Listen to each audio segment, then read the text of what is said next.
we have our driveway with Kevin's really good sand job starting to come back up out of the snow. And classical music on the CBC playing in the background. It's going to get a little bit better view of the environs if I can get up here. Wah!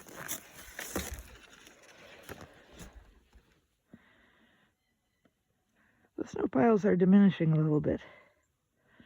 But we had a really interesting phenomenon out here. On Friday, we had high temperatures, that is to say +2 Celsius, and an extremely strong wind at the end of the day. And you can't see any here, but it's created what they call a meteorological phenomenon called snow rollers. And they're in the fields all around here. I'm going to go back to our field and see if we have any in the back field. For which, because we had a lot of new snow actually, I've put on my proper snowshoes for the first time in about 10 years.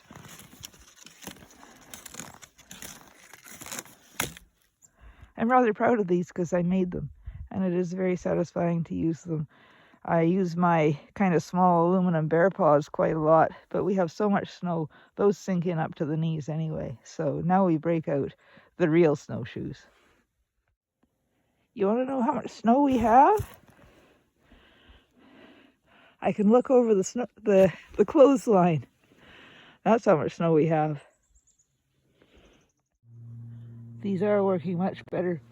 I'm trying to keep on top of my original trail, although in places it's hard to see where it is. But you can see how well these work if I can get them in the shot.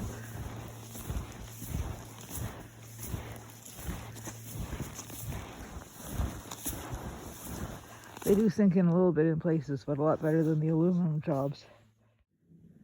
I'm almost through the woods now, and you know what? I'm not seeing any snow rollers in our field, but I'll give you a shot of the forest anyway.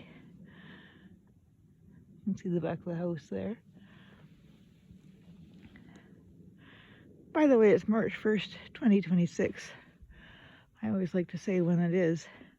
We can expect some spring weather soon. But now we'll go explore the field. And indeed it is true, no snow rollers in most of our field. There are a few just close by here. There's some. They don't look too impressive, but we'll go up a little bit closer. And if I can give you a shot of the distance, there's a few hundred in the northern part of the field. I'm not going to go all the way up there. What these are is where the wind has come and there's a very small layer of ice on the snow, and it just whips it up in places and starts to roll it. So if we were close to these when they were made, you can still see in places around here the trails they made as they rolled across the snow. And apparently this is quite rare. So what I'll do is we'll go up closer to some of these right here. Don't want to frighten them. There's me for the record. Whoa! Not paying attention to what I'm doing. Trying to put my gloves back in my pocket while I snowshoe. Here we go.